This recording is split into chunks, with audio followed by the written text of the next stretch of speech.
Ia malo lava le soifo manuia le tātou tenu.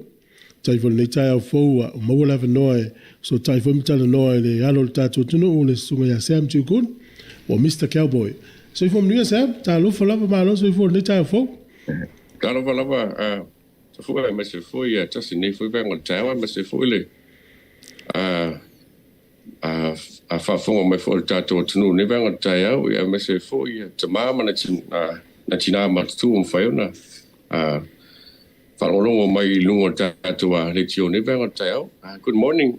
malo le lei, kia ora, bula vinaka, Samoa. Malo lava, Sam. O mai au kilani? O sorry, o le mele iai wa kiri loko pae mele iai maru rua. Ai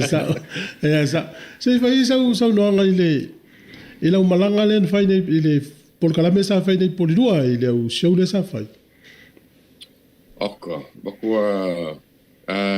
fakumuria foi ya le mako foi a mese foi au i or mako team a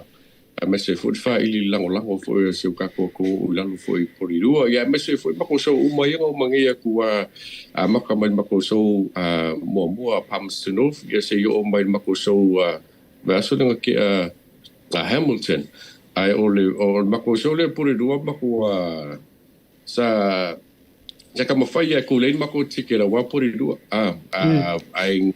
fakia mako ko kelu o kangaka sa kama fai o aku ko ole venue ya wa sa ia o ko ole falsa fai fa fifianga ngapo sa kama fai o le ka fa fio ka langa e fa ko wa kumbo fa me fo mole ya e fa ya ba ku mele a si o la ko ke maka o le fa ko o le fa ko fa mai ngira fa nga o ya kama fai ya mai ko ya ngai ka vo le ya e lango ngar fie le lango fo ngai si o ka ko la lo foi por dua la ko so malo va tai malo Sam ya ole mai tau atu wa le telefo o fa fie ngani si fo yo special tatu tu no masina malanga mai ne Wellington e mo ya se fa atu mulia le tupulanga tala vo a ole mai tau atu matala na mai foi e fai asito ate e tatu fisilia tu isi ma tu e fa ingol vai aso a fa sa ya ile po fa mai so ole na o mai le awali ia mai la to fa na ia mate va ile po ai o le tai mo le o atu ai fa fie fa pe ai pe fo ringa mai ole e fie telefo i tupulanga tala vo i musical nei tai mi mi se fo nei tala fo ole si va nga sa ole fianga fo e kia welenga ka o kupulanga ia ai mese foi o ngai ka ma kuku o kinga ma kuku ai mese ka miki la ki voi le fa valu se fulu do ka usanga sa wa ko maka ma se siva ma fie ele foi com a música country music pe o de fianga nga ya em faio it's for everyone and it involves for everyone, all ages, to be honest.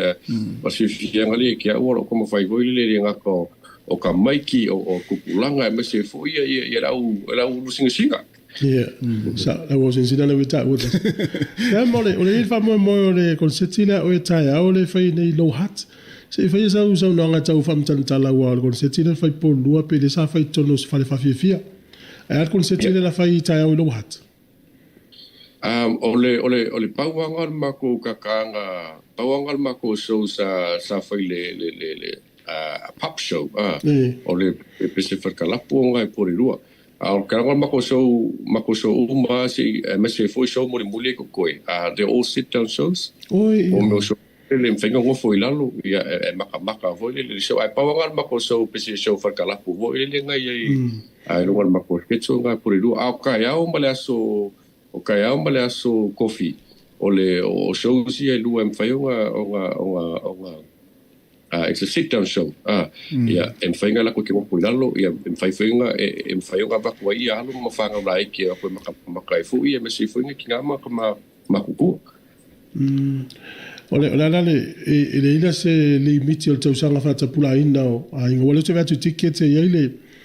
te kia tole tamatete I lalo sifulu tau sanga lua suta la tangata matua tolu sifulu o a inga e lua tangata matua lua tamaite se lau ta la ia o tangata sini a pensione tolu sifulu ia o lau matua le ima ua le pensione ta I fasifulu e leila se le miti o tau sanga o tangata talia le ai o sausi e lue kokoi so sisi lava mwhai o a koe maka foi le wha moe le la so kai au e mese foi la so kofi as kofi al mako so ke lea leo la so ingei o kilangi manukau do you drop o so muli anga o e tau loa le hole whai ele wha moe Lower Hutt tai au o Lower Hutt o le o loke kau mai kau o le Lower Hutt town hall town hall Lower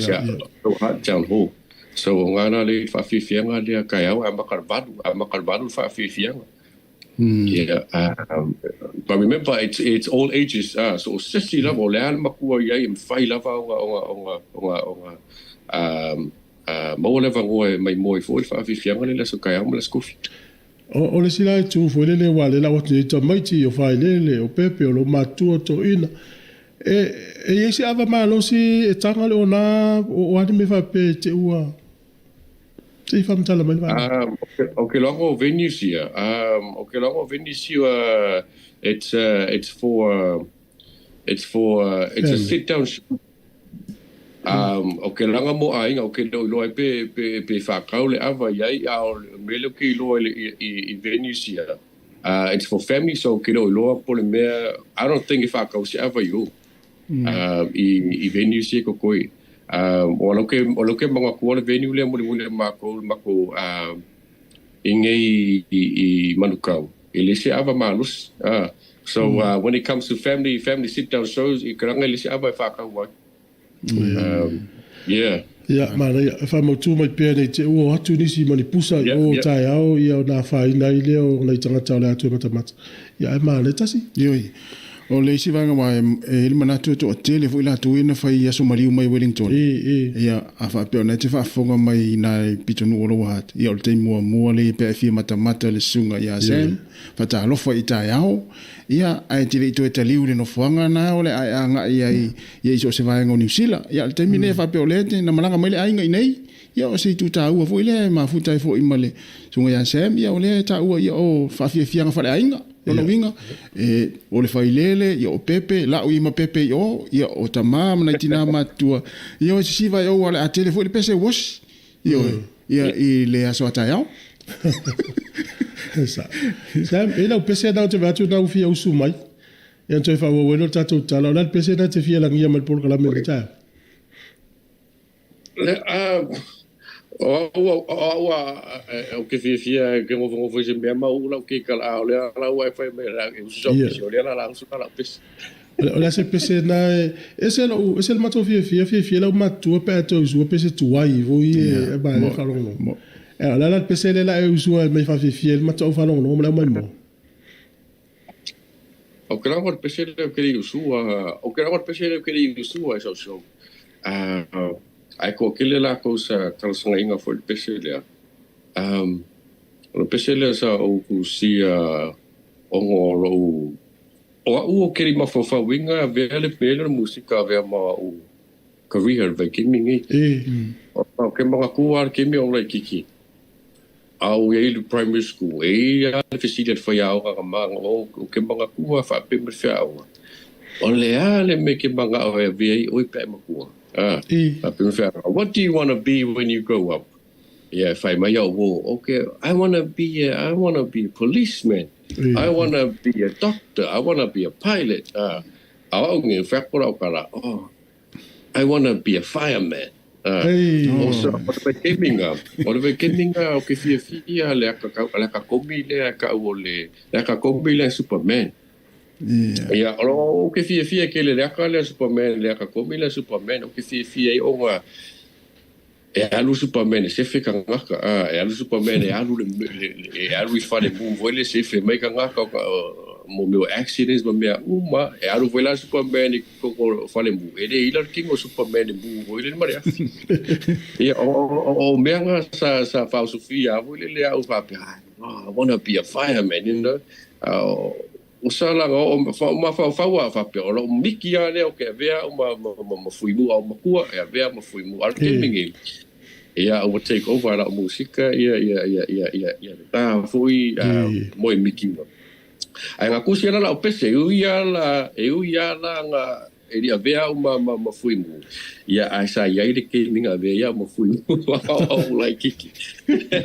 ia la kusi ala pese de o Kamangako make out. Sa via oi mafui mua oi like kiki. So this is why I wrote this song. Yeah, what if we move? Because like this.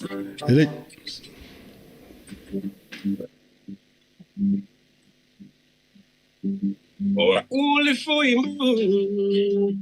That's my name. I'll tell about. Oh, now, I'll tell you. Billy Miley, no mirror, only 911. I'm now me a one and one, only for we move. That's my name. The jungle telephone, who Billy my foot. Le fale, who I move, I'm only fat to pay. Our ethical girl, ina. If we let so valley, let's so pipe only for we move. That's my name. Oh, only for we move. That's my name. I'll tell my now, I'll say.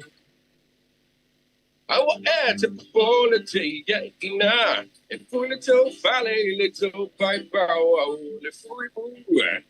That's my name.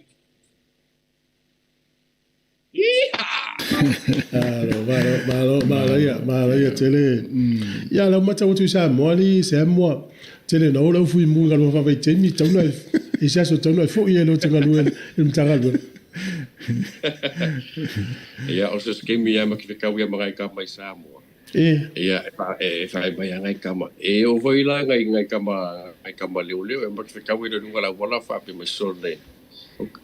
O le ma ke whakalekali ase ke me ki ka ngai whaku se pese mō mako le au leo. O ngaka na wali le o fubua whawhiara mako ka kura o kana ise. E iei le kusi pese. Ai leo ke me release ka lango le si apa la release ko ka ko me fo. Na ia e te roa la Sam. Na saune tu si pese mō malo. Tu e mal fai upu fo ile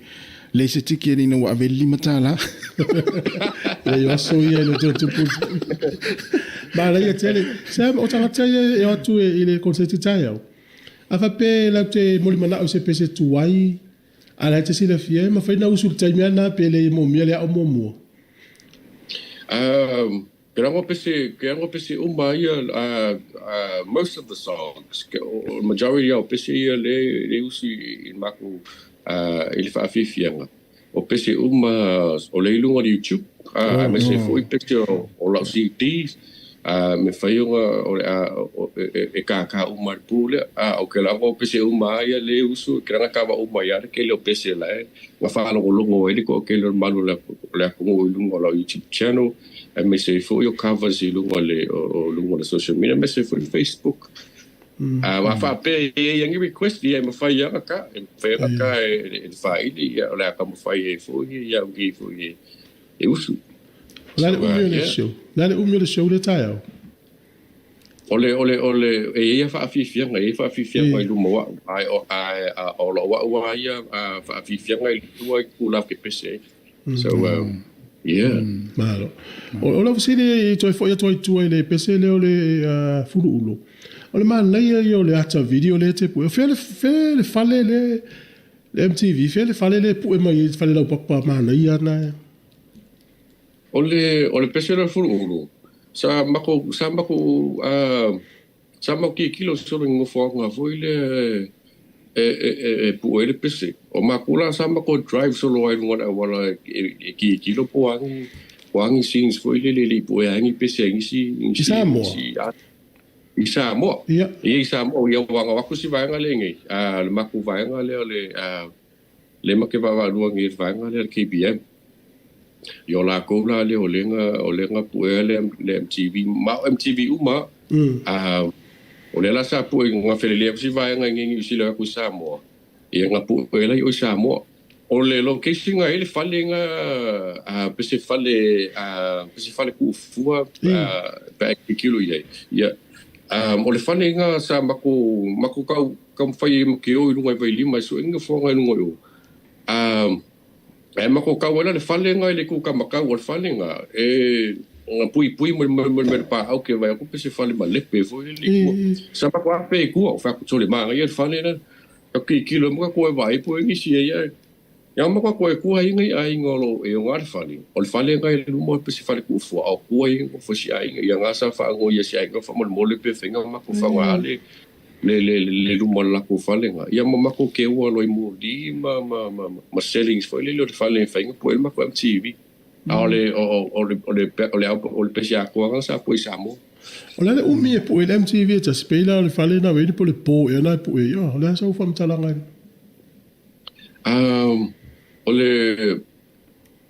o le ka penga ngo mako music videos se maki o su e mo ko fonga e mako sketch o le plan o le ko inga scene in fayonga e ka ele la ngo le pese wa ka wa match le MTV ma le pese ia sa maki kilo la ngo fonga so la ngo le pese heartbroken song so ka foi nga act ko nga feel nga ia ma ko nga painga sama ko so mo locations sama ko so location nga ia malumo le sama ko pikia lu mas fale nga ilunga vai lima so o mai lu mal fale fogole malo le isongi ia ma o ile marina ia o location suma ia sama ko sila inga wala ke per mako nga video sama ko sa o kar ifa o location ya kar se furu location ya kasu kasi location ya inga ima fayonga se fere ke mi fo ile mako shooting ile kasi ale po ele yo ke mi fele shooting me uma ya captain pe mai mako e make sure o la sa o location e file shooting ia ole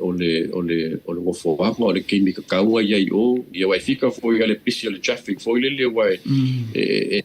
ke le ka vale we fo fa e fo pu e o ke le pisi me fa pe so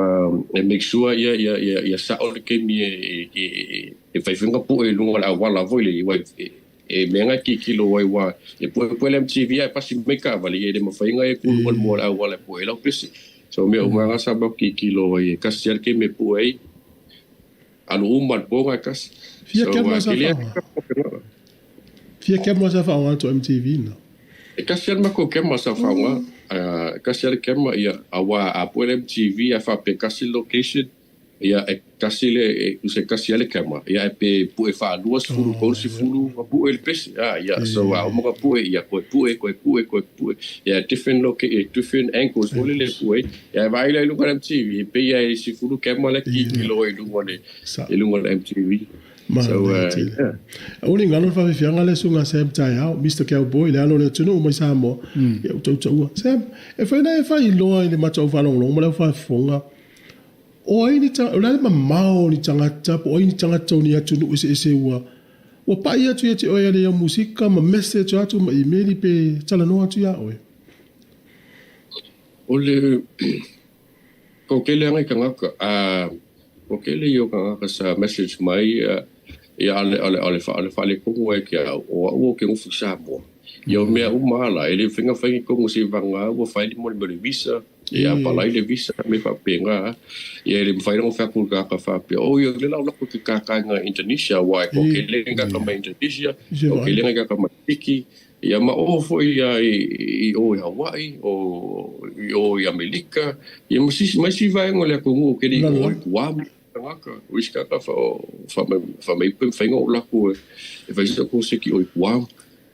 e ko ese marco ke le ka sa vidi mai text mai ilungo le Instagram, Facebook como fai reach mai pe finga ola ko se ki o male ko kele e foi le vai nga mai le pe o le vai nga le Sony Music sa mga of ma ko ke nga due fa kasi ia al pawangan po le nga ngai male mal fa le ko o ke ko foi ngi samo Se longa la I sia wale we foi le pe fai so sexengi me fa penga ia fa fai on travel. But yeah, samba ko lu foi mas kamalingo ya Mary. So Mary ole he's the I would say agent for Keith Urban. Yang ko kele la ko mabla mai skama Keith Urban. Mai si vang ole industry o in New make country music. But that's a big plan for us. Ol mako fa mo kelenga ol mako mo Hawaii ma Melika. So ol fa mo kelenga li ngi pe mo shows ngi. Ava pe ingo o mai mo mal temine tato fa tatalonga ma fa fonga mai wa tele na fa tu sa mo fa po wa fa now fa na vala uli o fa fia ma vela u tau li foi po fe fa po tau mesina po fe fa ele fa mo sa mo. El kemingi ele o que ele performa o ele faz so sa mo pe o que perform for ingi as fangau man fa po ai ele vango em fai ele vango em fai o fiku ku ga e foi ele ia ele e meio fa po as fangau e mau ala vango ele vango fai o fa fi foi special events ai o que ele fa fi as fa po as fangau so yeah o valoria o tato malo i por kala me va fi muli o le ono sfulu wale to tele la mala foi sa mo le fa ngo me nga ya yuni ole fa fi ole a uma kolongi New Zealand ele ma ko fa fi nga fa sa mo la so koru a foi fi nga sa mo ele ma singa fo ya me e mo la so koru le fa sa mo ya onga ma ko malanga le ma ki o ko kuila le fa fi nga o ko kuila le la ko fu la so useful e fa ela mala wa u ye shows yo ko kuila ole pelengi nga pe o ma ko New Zealand. Ia malo. Ia taia ia one ngalo fela le sunga Sam Chookoon ia po Mr Cowboy ia ele fa boy moila ila so taia tasi se mai ne mai atui ia sa ole folinga mai le wa mai sunga tanga loa fa tau ile va malo si tono le fale ia tau longo ta ia foi le longo sa ia foi le tunu e tau na pule le wala tu muta maiti mala matua fa moile taia Sam ia fa tele a molo tele malo foi mo PC le wa langina le ya so le fo il tato computer le mo tato ste e se vai nga fia te lo fantato e mo foi o vai stato tala wale la pis kera ngai umalo le mako so le so kofi ia o mako poi fo ilo la ia o poi fo ile so la sko wa poi fo sa mo e wai porque binga e o mai maro se lo se como poi fo ile me o so yeah e ko mo le gualo lo fa afkai ke ko uma me se foi o do le uso a te foi me se foi tasi nei va on tao il come fanga for yo le interview me se foi le promoting for the show le kalingi ya wala va se maguia foi ainda me se foi le kalesia me se foi ngula ko yo fa afkai ku foi ngama kama ku fa yo lango winga foi ya u fa mo uma sa o yai ya me se foi ku pulanga ya me se foi ngai ka meki foi sa fa pinga wa ku ma se siva ngapu ya me se foi o se wa ingolo fa fonga mai mo mai foi yo skali o sa mo ma so se me o ngila la me se foi o kinga lo que la wala e ke kai bisi lo ma ku mai lu langa YouTube e pe a causa interview que la que ninguém le fa mo mai mo mai ia o ke langa o malo ia o la kuro ia la kuro pi ki me lo ma ku ma o sa mo Paunga se fa kai foi me se foi sin kala ni foi va ngor kai fa kai ke le lava sempre sa mo ele ya ia wa foi le ko ko inga foi ska ko thank you very much sempre ele ya lu se me sa fa tu mo trante foi le le tale ni ai ni me o lo fa tau fia ya po se tam sabati foi tamata tal vo tam fai ni la sanga o le langa pe o foi le mele o ia le wa nga yo le musika se fa tu mo la tal vo foi na ia mo foi la tu tam fai nga ni me o ma foi la tu fai lu malai pa o fo ko a fa pe o le ale ben ke ma fo ke fia ai alo fai awa o le me ke fia o le menga ke o le menga ya lo ma fo fa wa lo ma lo si wa o le me ke fia ele ma fa nga le fa se be fo le ma fa ya ko se sia o ya ke o fia e o male o la nge ke le kai alo lo ko lo ma lo sia ko kam fa nga me a fa pe ke manga ave o fa musika ke fia pese fa e fa ngi o pese fa ko pese alo fa a fa pe fa ko la wo ya o po ngi sika ka amu ya o au ke ma fa nga me alo fa o me o mo venga ko sa wela ko ka mo fa nga fa la wa u ka ling ke le ka fa fa me fi fa o le me male me ai le u ma lo fi pese ma lo fi pese le ke ni ba le ke ile ala wa fa ya inga ya wele li lo justing all wa u ya lo ko me se fo yo o le ka kalo ai fa yo so ngi me fo ile me fo como fa ingo but yeah, just don't let anyone stop you. You know, fai yale bang ake lo e ke mai fai mai fia. So just just don't listen to anyone, but listen to yourself. Malo. Ya lo ftela tu mo lo so ya maduia foi ya fa mo ya to fa mo le temi sa. Pa se fu para. Ya,